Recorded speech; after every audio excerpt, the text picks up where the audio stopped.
Hi, and welcome back to another episode of Race Report, return of the Dutch national anthem. So, this week is Brazil, and I'm sure, as you will come to know, there's only two lovely voices serenading you this week. Our lovely Lauren is out of the country. We kicked her out. She has been banned from this podcast. So, diving in straight into FP1, Behrman was announced to be subbing for K-Mag because K-Mag is deathly ill. We do hope he is recovering well. So Behrman actually got P3, Lando P1, and George P2. But unfortunately, due to him driving as a substitution for K-Mag, he will no longer qualify as a rookie and be able to participate in the end of season rookie testing.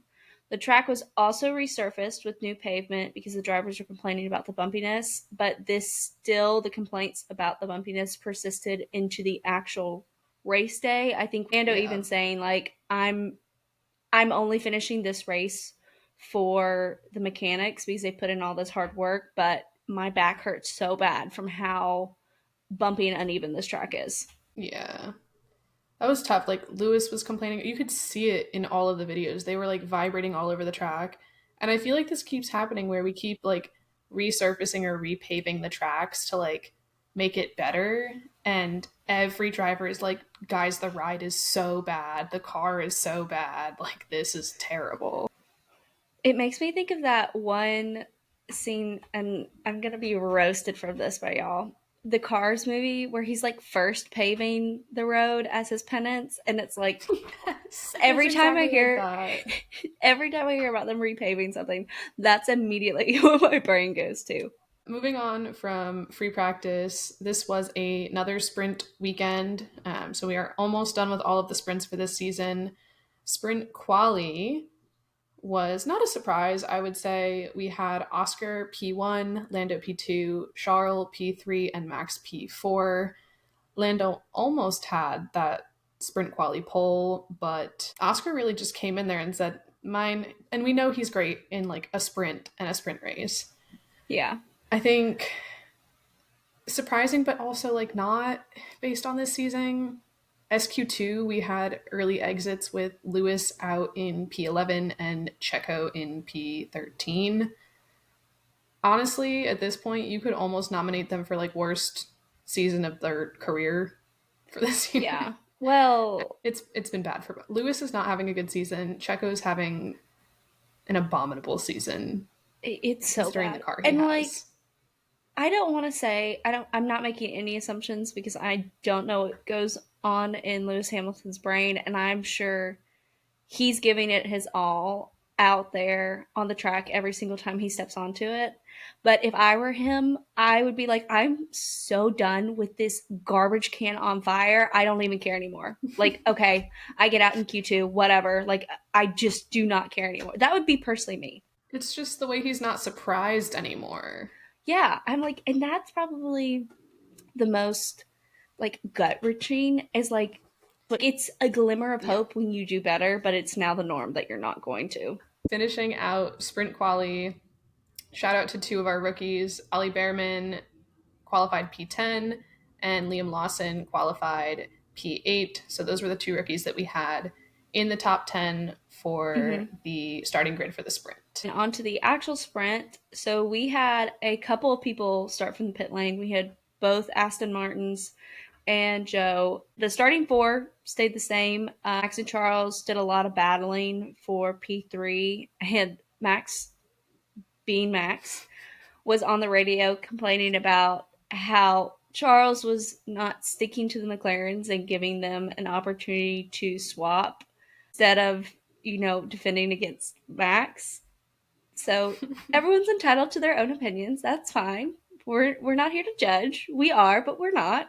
It's the way that he got on the radio, like, and the way that it sounded was like, oh, come on, Charles. It sounded like the way that you would talk about your teammate not doing what you expect them to. And it's like, Literally. Max, you're still his competition. Like, He's still fighting with you for P3. Calm down. right. his goal right now is not the McLarens it's in front, it's can I hold this position and not let Max pass me. Ferrari may be a microwave. It might be a nice microwave, but it ain't no Red Bull. Max, what did you Right. want him to do? He does not have wings strapped to it. He could not fly ahead, I promise you, baby. He wanted to, but he couldn't. And he has no team orders to let you buy. Mm-mm. But speaking about the McLarens and driver swaps and all of that, they dilly dallied for the longest time. Like we spent half of the sprint race with them back and forth on the radios being like, nope, we're gonna do it eventually. It's gonna happen. We've agreed on this. We know it's gonna happen. And then they put themselves at risk because eventually Max does get past Charles for P3. This is around Mm-hmm. lap 16. There's 24 laps total in this race. McLaren, you guys, the luck that you had in this race, it's not long for this world. It will It is expire. not. It did. It had a fast approaching expiration date. My thought is Lando used up all of his luck in the sprint race, and that's why he didn't have any in the actual one. Because as we can see, and as we will chit chat about later, parents did not come in too hot. But No. again, more later. So the sprint actually kind of got a little funky because there was a yellow caused by Hulkenberg, which delayed the virtual safety car and gave them enough time to driver swap. So lap 22 out of 24. So, They got unbelievably lucky with that because mm-hmm. had that virtual safety car been called sooner, they wouldn't have been able to because you can't overtake under a virtual safety car. So this was kind of their like last opportunity to do it. And by some grace of God, they swapped and then immediately like the virtual safety car was called. Mm-hmm. Um, Max, he's in P3, can't overtake, can glue himself to the bumper of the McLarens if possible, and hope that when everything goes green again, he's got a shot. But that unfortunately did not happen.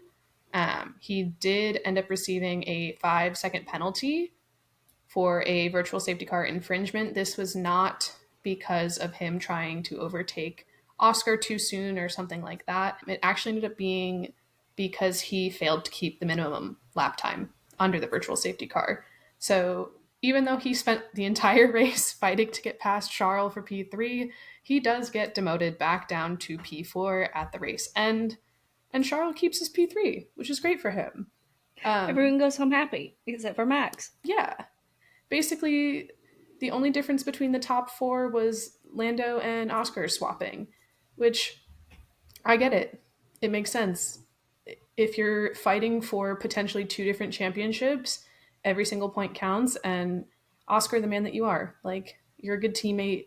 He was so, like, adamant in explaining to people and saying, like, I am okay with this, guys. Like, this is what's supposed to happen. So I appreciate him for that. Our other Red Bull driver, Checo, is barely in the points at the end of the race. He finishes P8, which, if you don't know, in a sprint race, P8 is the last point scoring position, versus in a regular race, only the top 10 get points. And then Pierre Gasly with a P7 finish. I don't think most people expected that, and potentially foreshadowed some good luck coming for Alpine in the remainder of the weekend. Maybe. So, as Julia says it, this is where it hits the fan. There's flooding everywhere. There's videos all over the internet. Lewis Hamilton even posted a video of just like torrential downpours. So quality is postponed, and then it's actually later canceled for Saturday and rescheduled for the absolute crack of dawn on Sunday. And give a big shout out and thank you to all of the team members and all of the marshals that showed up even earlier than the drivers to make sure that everything was running smoothly and was safe and was ready to go for race day. So All props and thanks go to them. And then some fun facts and figures. This is the first time quali in the race has been the same day since 2019. And this is the first time that a GP start has been brought forward since 1984. Into rescheduled, delayed crack of dawn quali. It was wet. It was definitely Mhm. the like wettest qualifying and race that we have had by far this season. Your starting order, we've got Lando P1, George P2, and then my goat, my short king, my little crumb muffin, I don't even know what I'm calling him at this point, Yuki Tsunoda, P3. Take it, soak it in. I love that Yeah. guy. Let's take a moment to appreciate the man he is. Like, put some respect on his name. Especially, too, after we were talking about how he was having such a difficult time kind of like in Austin and Mexico. He really came into this weekend and was like, I'm going to do everything in my power to prove to Mm-hmm. you guys that, like, I deserve to be here and I deserve that seat, not the rookie that you just put in next to me. So, huge props to him.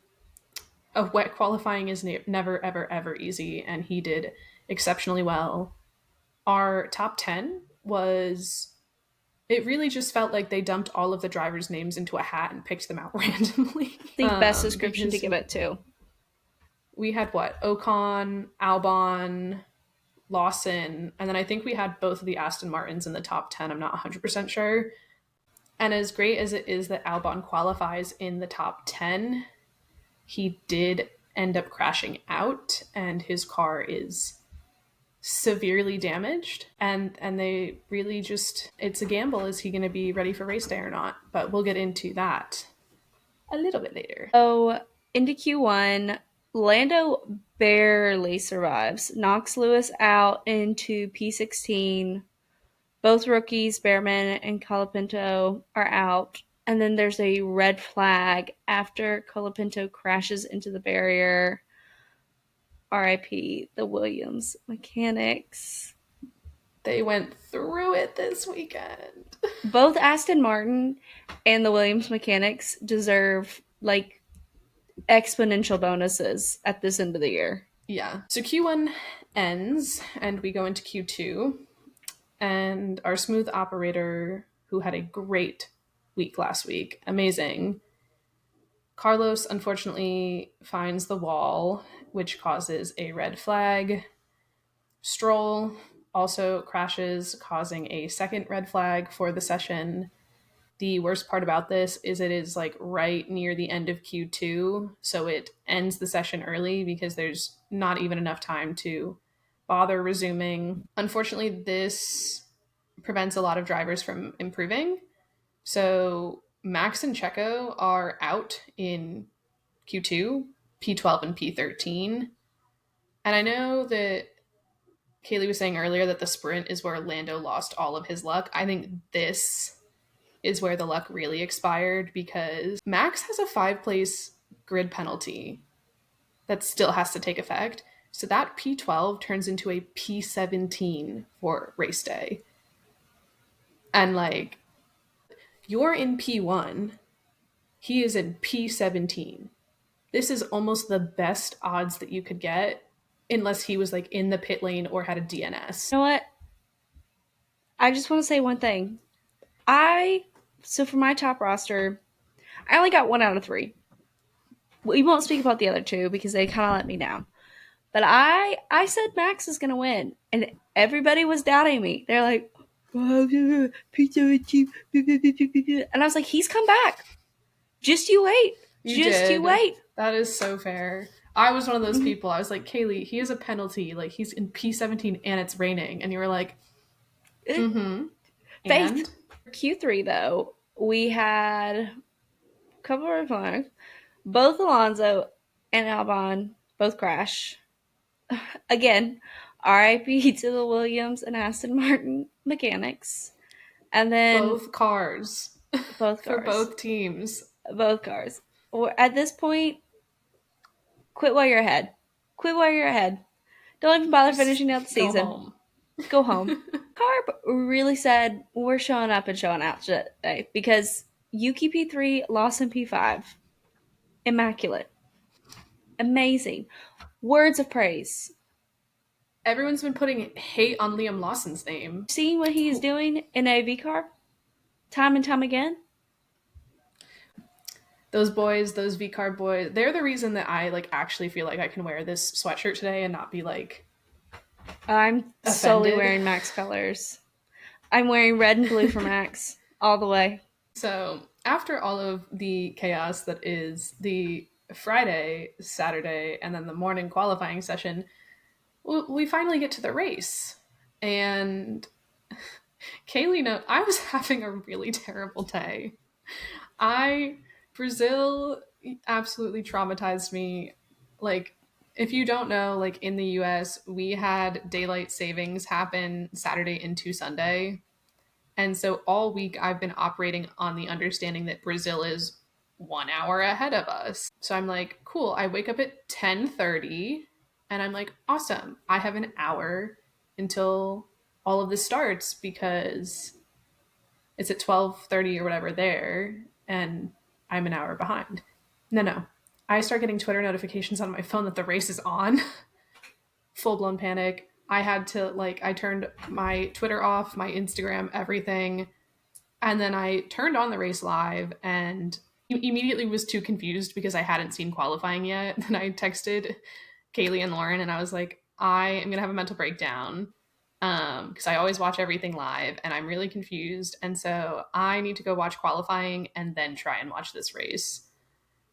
And yeah, I don't think I was actually finished with everything until about 4 o'clock in the afternoon on Sunday. Totally okay. Because, guys, I'm going to be honest with you. You might call me a fake fan, and that is totally okay. I very rarely ever watch races live, mostly because my Sunday mornings are quite busy.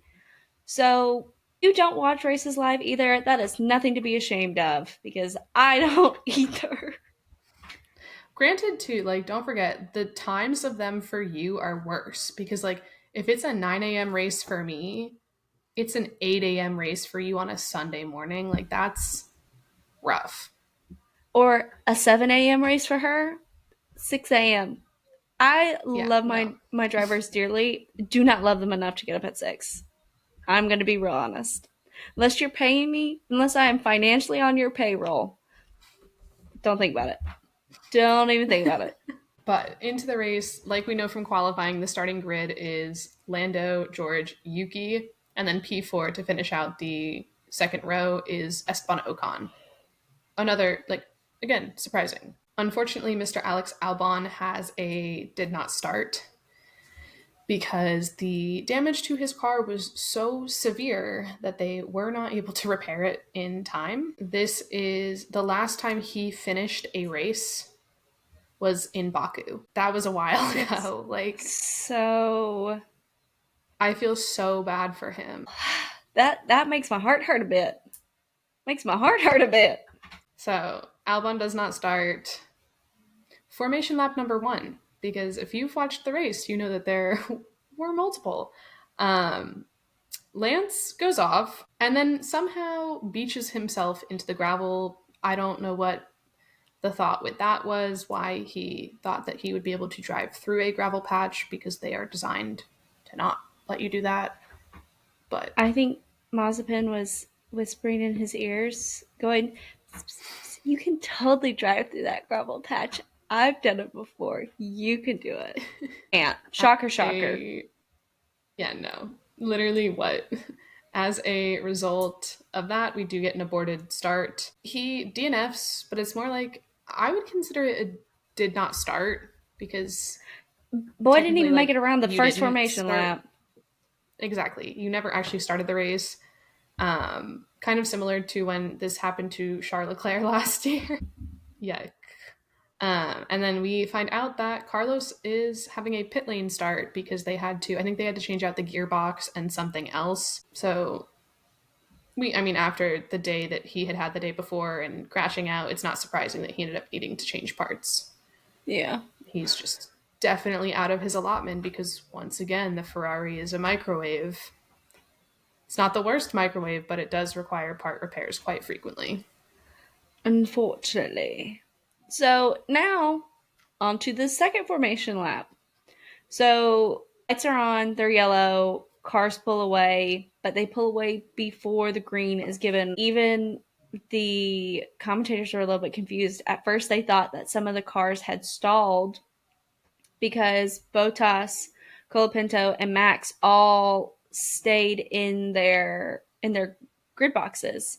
They're like, "Oh, did cars stall?" And they were like, "No, we have not been given the green to go yet. All of these cars have just gone ahead and not Followed the waited." rules. Yes.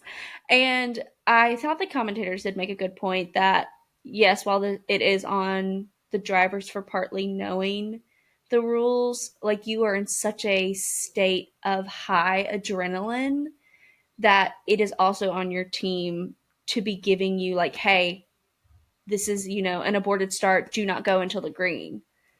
So, very, very much a team effort in the drivers that just kind of took off.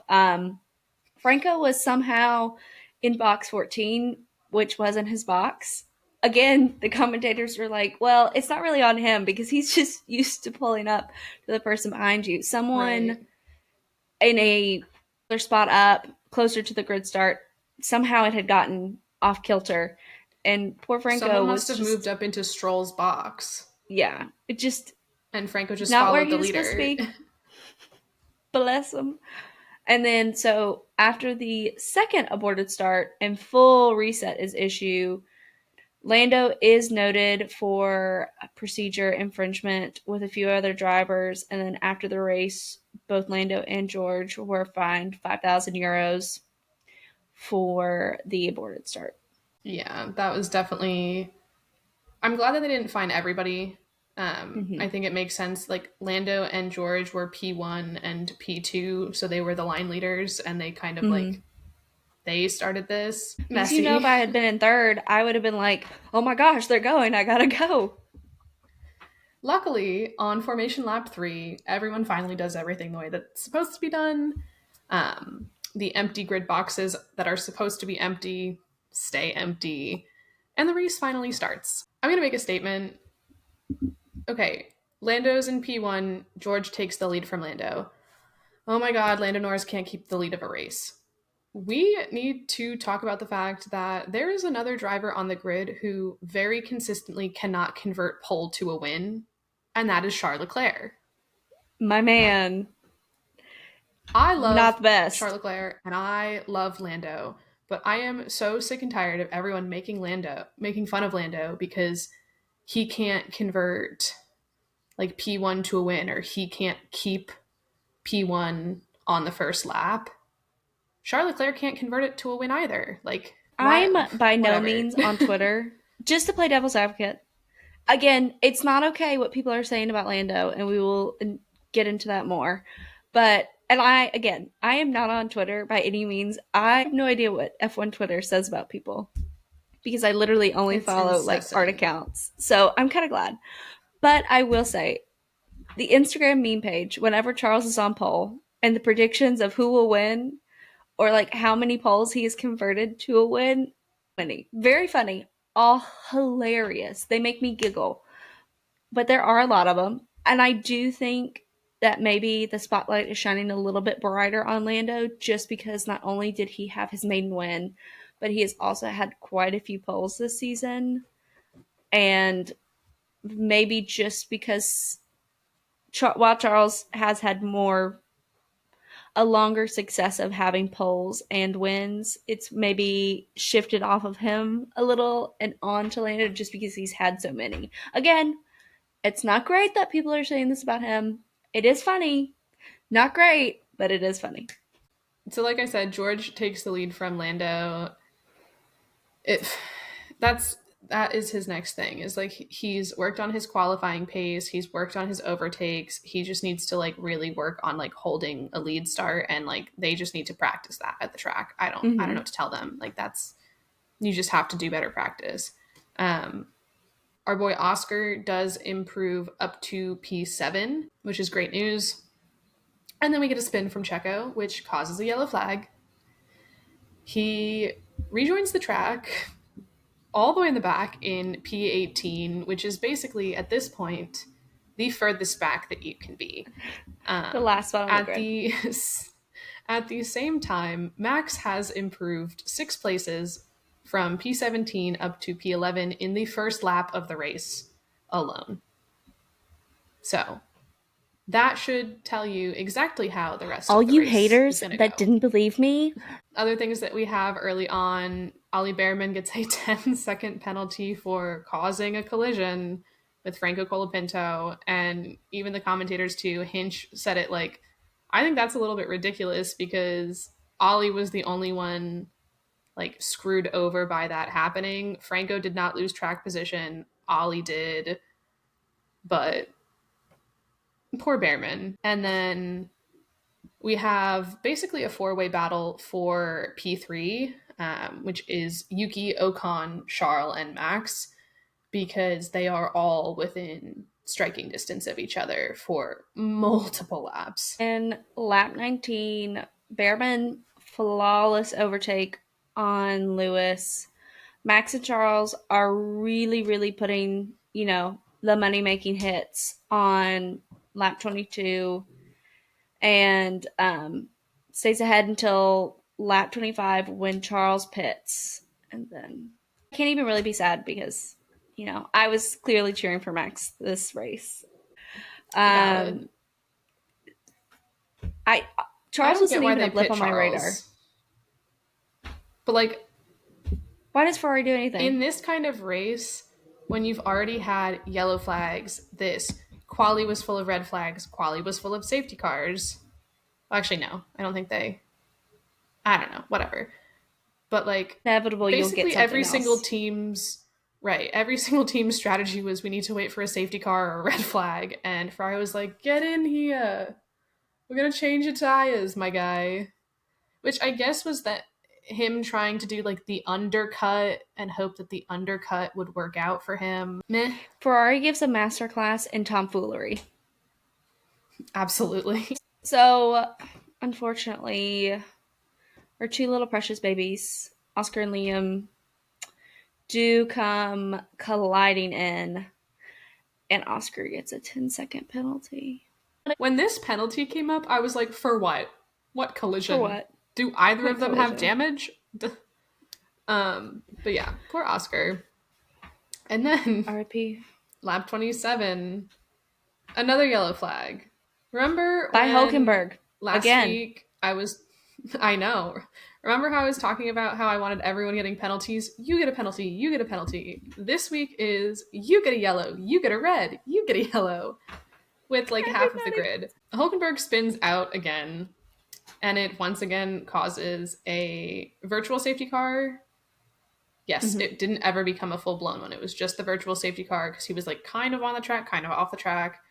Yeah. Um, he is able to get the car restarted. However, he does get black flagged and disqualified for an assisted start because the marshals did touch his car and help push it. So he did not get it started technically by himself, and he is out of the race. So up to now, we had Albon not starting, Lance out in the Stroll. formation lap. Yep. And now Nico is also out.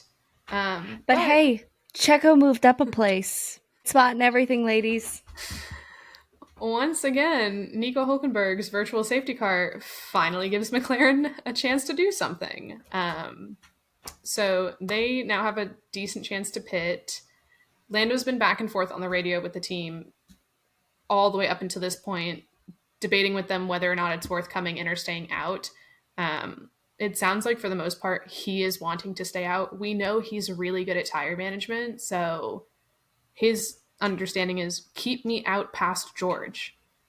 Like keep me out past him and we're going to be fine. Or it's not what happens, but I digress. Oscar is pit first very early on in the virtual safety car for new tires. That's around lap 28. It is not until we get the notification that the virtual safety car is ending that George, Lando, and Yuki all come into the pits. They come back out of the pits, P4, 5, and 6, behind your new race leader, Esteban Ocon, who stayed out on his old tires, with Max behind him in P2 and Pierre in P3. I will say it again. Max started the race in P17. That's it. Damn. End of podcast. Oh, lap 30. I know. Can you believe we've only made it to lap 30?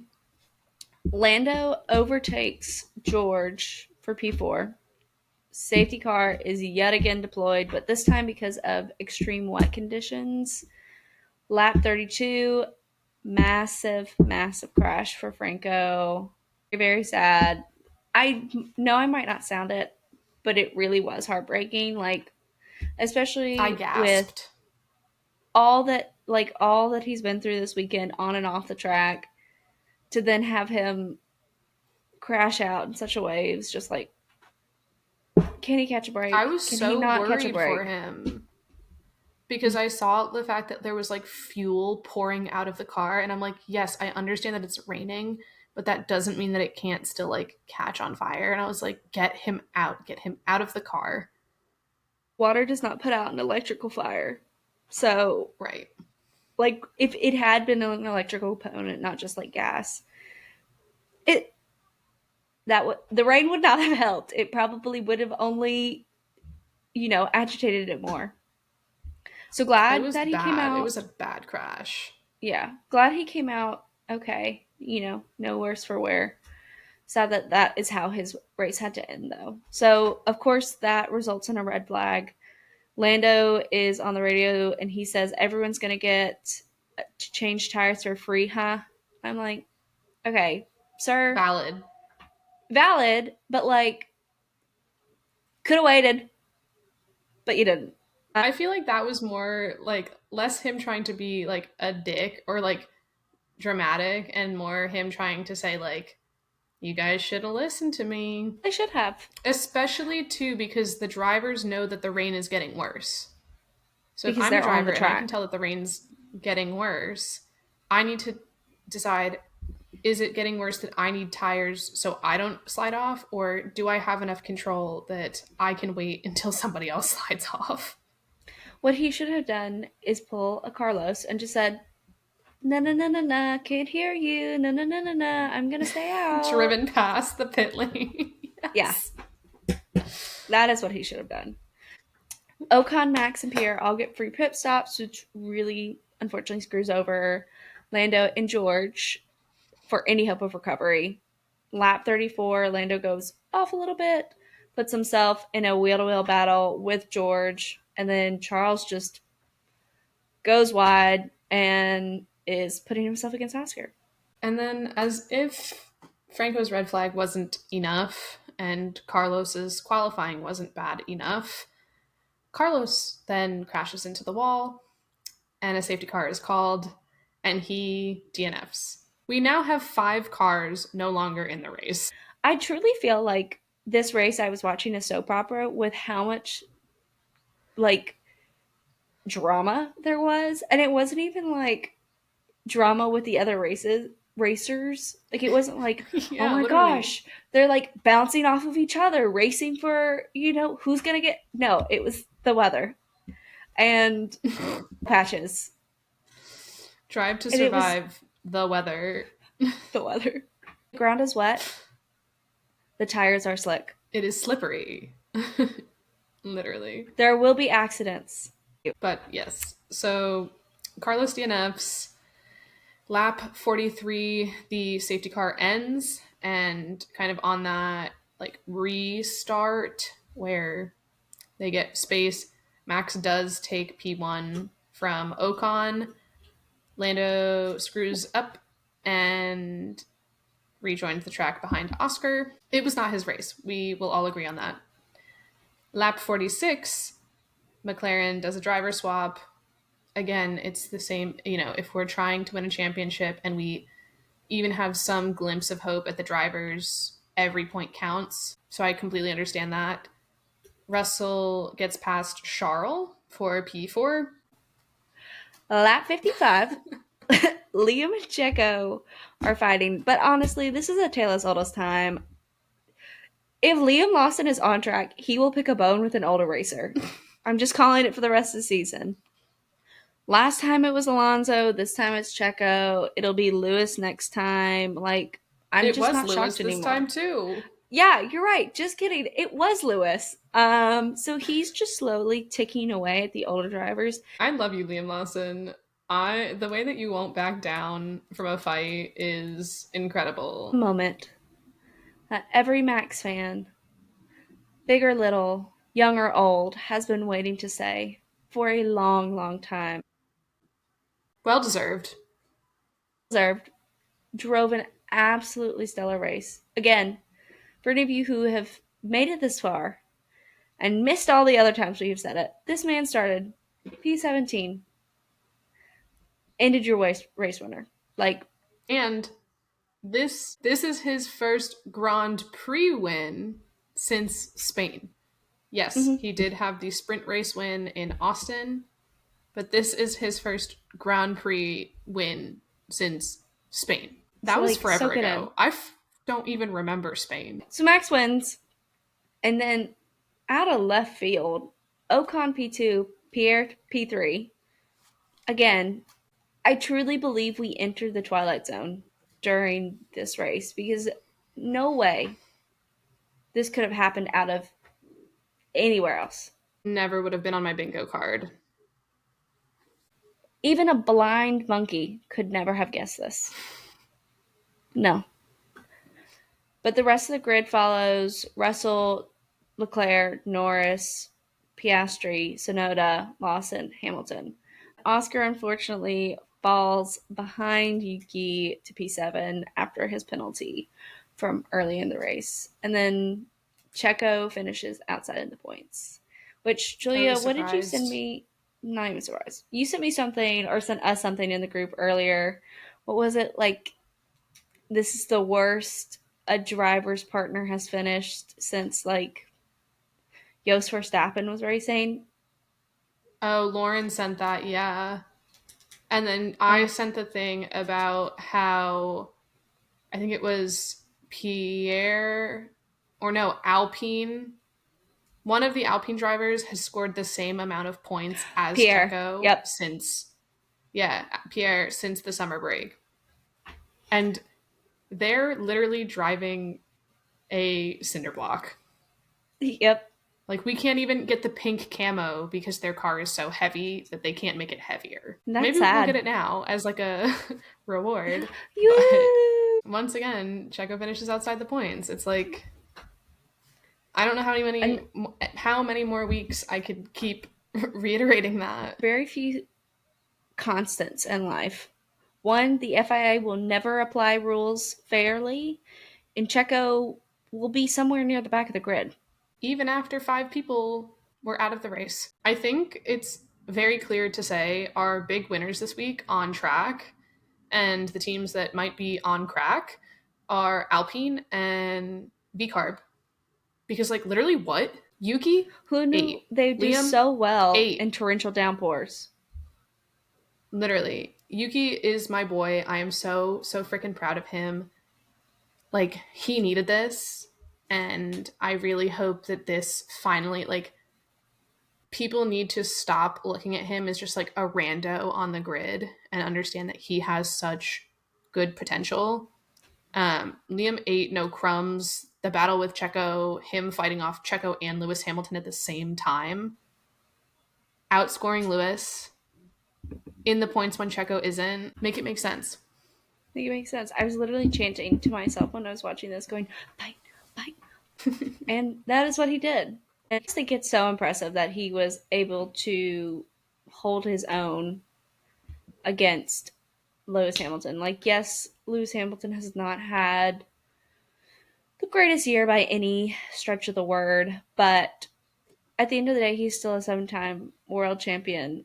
And the Alpines, just truly impressive. Like, I am at a loss for words for how well they As did. to how. Still don't know what kind of voodoo magic they whipped out, or somebody was lighting some candles and saying some prayers, because how? That No podium words. was so cute. It was so cute. And just like the love and joy and just excitement. It was very I don't want to say innocent, but it was very pure. Like it was Yeah. truly joyful in every sense of the word. Two So I boys from just Normandy. And then two, like, not even, like, it's not even just that, like, Esteban and Pierre needed this for their own self confidence. That team needed this more than needed a win. anything. I cared For more sure. about seeing the, like, team members in the crowd and the, like, look of, like, relief on their faces of, like, oh my God, like, we finally Like did something. this is why we wake up and come here every morning. Right. So that made me happy. I'm also happy that Pierre and Esteban were able to like actually put aside their beef And like to celebrate each really other. celebrate. Mm-hmm. Exactly. So we've spoken about Max kind of throughout the whole episode. He really was the star of this weekend and like justly deserving of being the star. 17th to 1st in that kind of condition, god tier. It was a masterclass of a drive. Like once again, there just really weren't any like errors. And we've been talking about it for a while, but it really felt like this week he was so like level-headed the entire weekend compared to like Mexico and Austin, where when you hear him on the radio, like he was frustrated and stressed out and all of that. And this weekend, he just locked in, dialed in, put his head down, and let everything fall into place around him.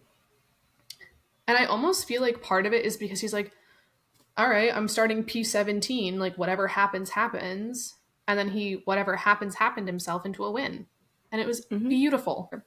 And I mean, it was just fastest lap after fastest lap after fastest lap. And then he got that great gap, which just kind of clinched it for him. And I really think that because the championship has just become so close, like it is anyone's game. Not Charles anymore, sadly, but like it was anyone's game there for a few couple races. I still because the championship is so close. And he said, he's like, I enjoy this kind of like close, intense racing. This is what gets him going. I think it's not only rejuvenate him, but also has shown him like I can't really just coast. Like I can't go on autopilot anymore. I actually have to really like dig deep, zone out, and just lock in and race the best I can. And sort of more to Julia's point, like he's starting P17. It's very much like, okay, I'm gonna drive the best race I can, but like at the end of the day, it is what it is. And then does it all the way into a number one spot. And that's so fine. Yeah. I think you could tell too, like, you could see how much this race win meant to him. I haven't seen him look like that on a podium in a long time For sure. because it was like, yep, I won again. Yep, I won again. And this was like, I won, guys. Like, I won. And it's like, you kind of got to see the like joy of racing on his face that you don't always get to see. It makes you appreciate it more too, I'm sure. Yeah. All right. This is something that I feel like has to be discussed. This is our kind of last big topic Talking this point, week yeah. before we get into our brats and our icks. I'm gonna tangent. I'm gonna let you, tell me how you feel about it too. The Lando hate is getting absolutely out of control. At this point, like it is pathetic and unnecessary. Yes, he had a bad race.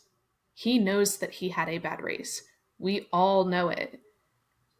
There's no need to be obliterating this guy on social media. Like, there are drivers that I do not like, but I don't go rot in their comments telling them horrible things. Like, this is to the point where like people are once again being like, Lando should go kill himself because he's a loser and a failure.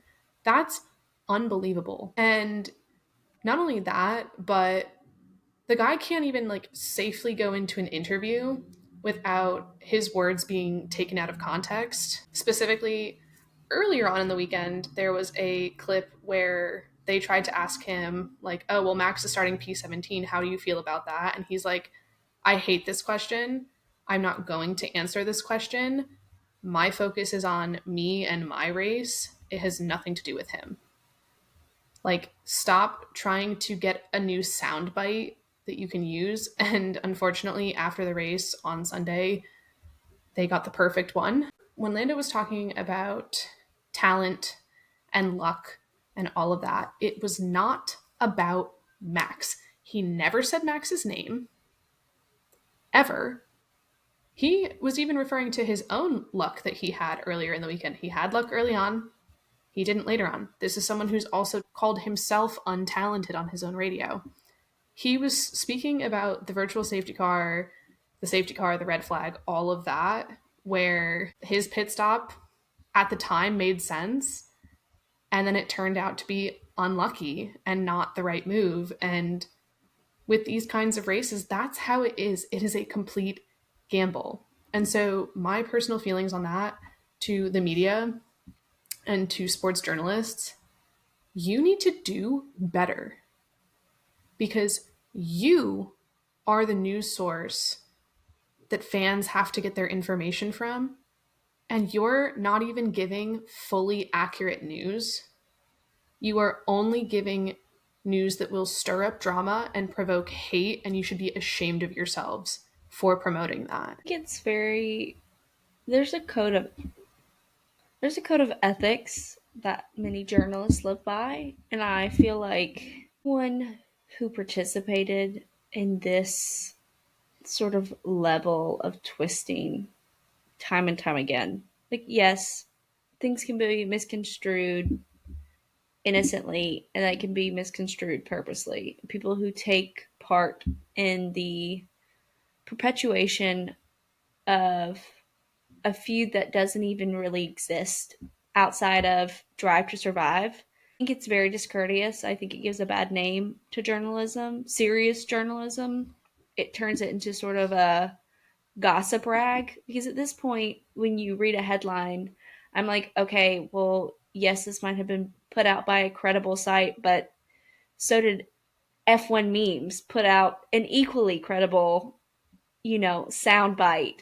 And we both know one is not a journalism. So I think at this point, it's really hard to tell and really disappointing as a fan and, someone who enjoys reading articles and reading up on driver interviews and watching that I don't even really know unless I'm physically sitting there watching the interview, listening to the words out of the driver's mouth.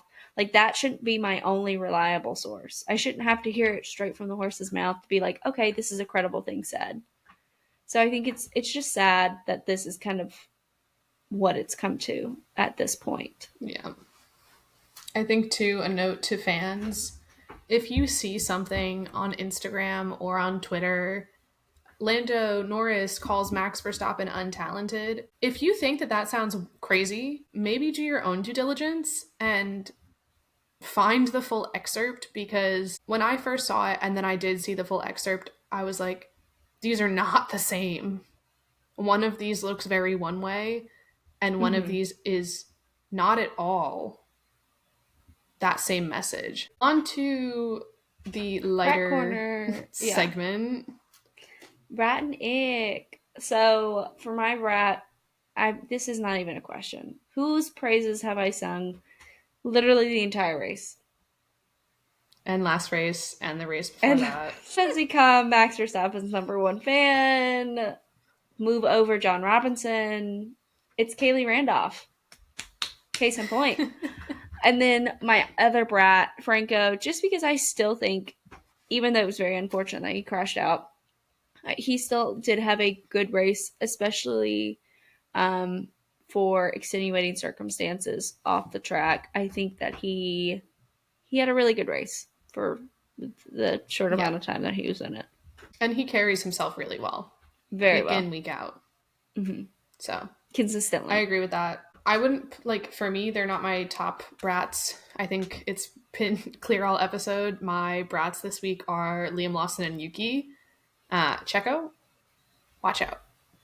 because I want to see them keep this up for the rest of the season, and I hope I get a breaking news that makes me really happy.